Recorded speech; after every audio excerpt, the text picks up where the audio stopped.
Greetings, furry mammals. This is Luis Nasser from Sea of Tranquility, coming at you from my office here in Chicago at Columbia College. And I am here for another episode of concert reviews.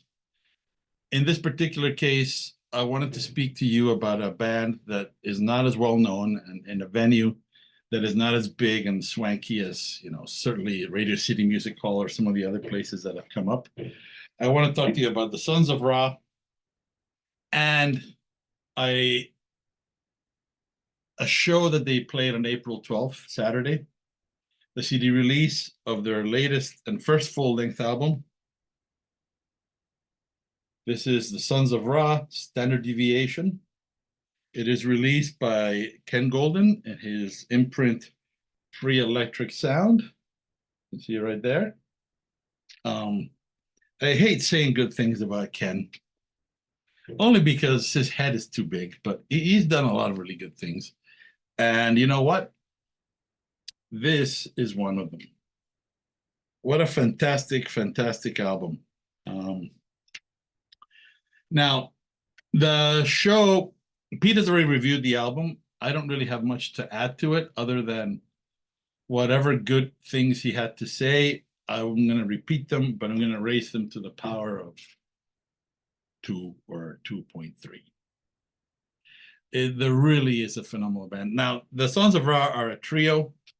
The main guy is, or the main guy for me, the guy that I knew first, is Eric Oldman. He's a monster guitar player and a supremely righteous dude. Although I discovered that he's apparently on the lam, because on the record he goes as Eric Vecchione. Like, what the fuck? I knew him as Eric Oldman. What's up, Eric?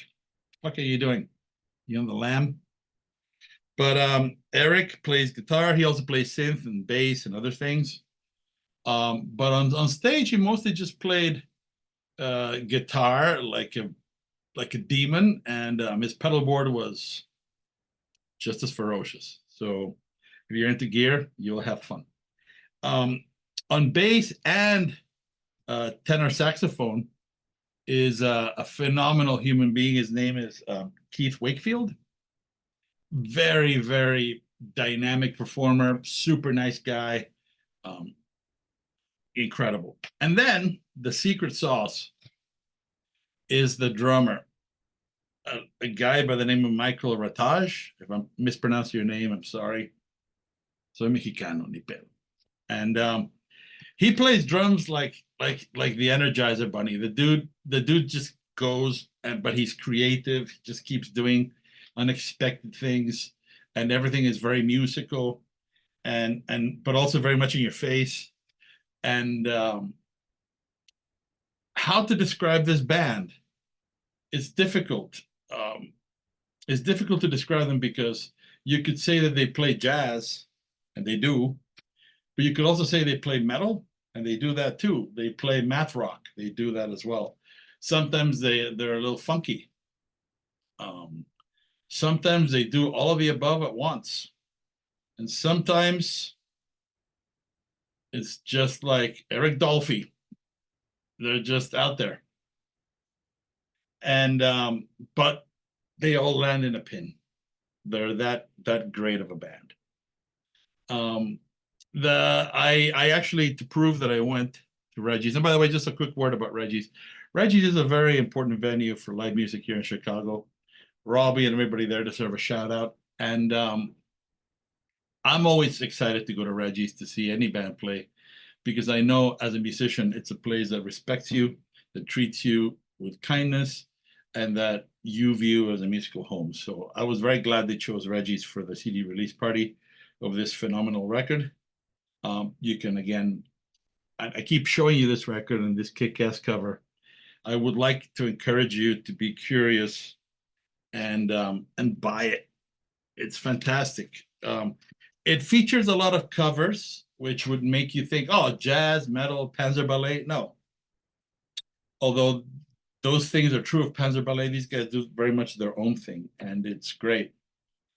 These are some traditional jazz covers, but they're not covers. They really make them their own. A beautiful example of that, which was, I think, my highlight of the show, is a piece called Disintegration, which is, of course, a play on words. It is a reinterpretation of a John Coltrane tune by the name of Alabama that was released in 1963 as a reaction to the bombing of a black church and all the hate. And we are basically still immersed in that.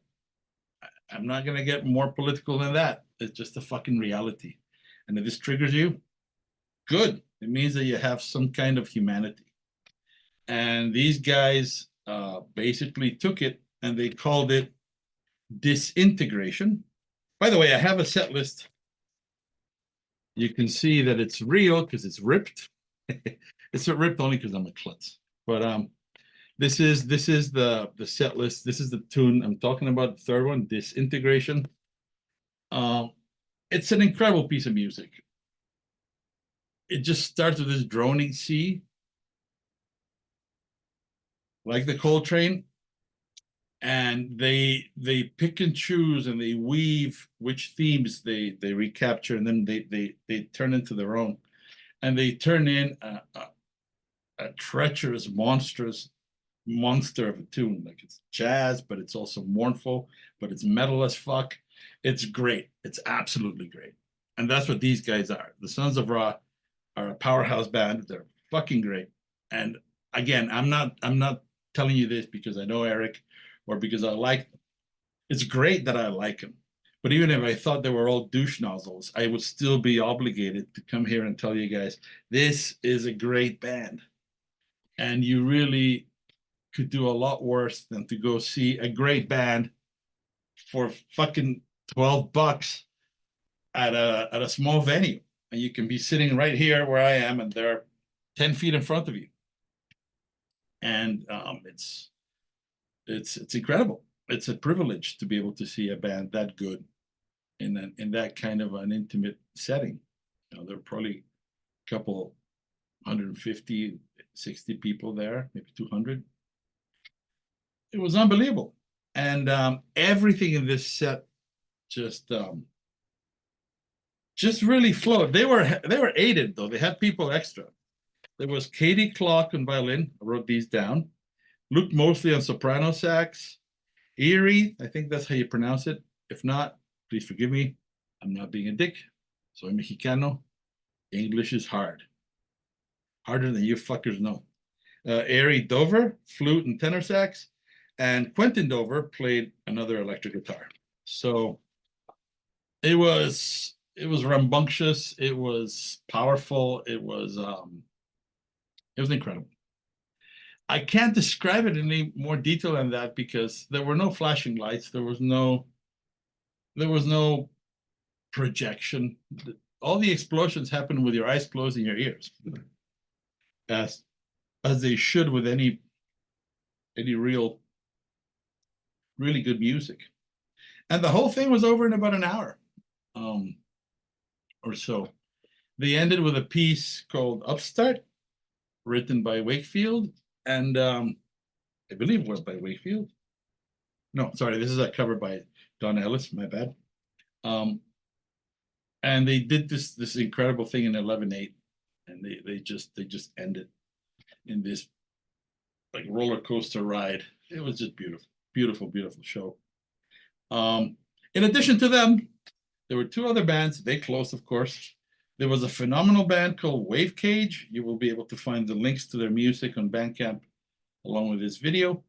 And there was an opening act, which my pal Cedric Hendricks, who was there, saw them and really dug them. I saw them, and that's the thing. I really liked the guys. I really didn't like their music. It was just not for me. The band was called Puke in the Ice Tray. And I find it very hard to think of a band that is more aptly named in accord with their music. Like, if your ears had taste buds and you were thirsty, that's the experience.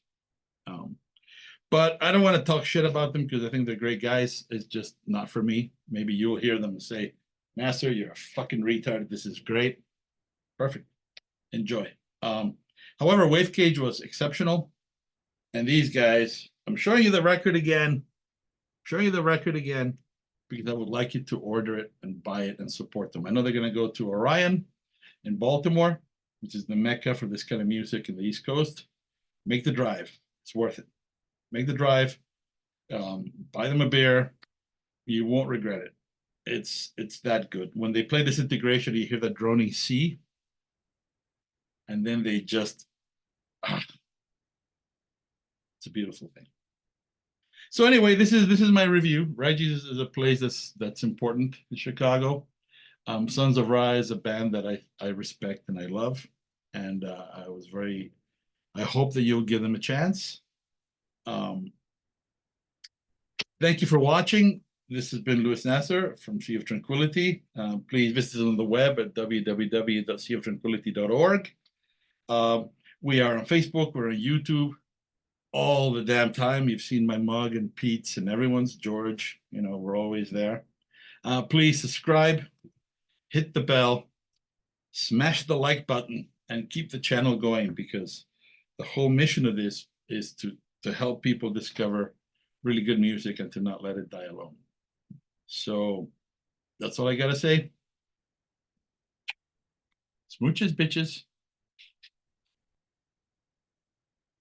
Bye.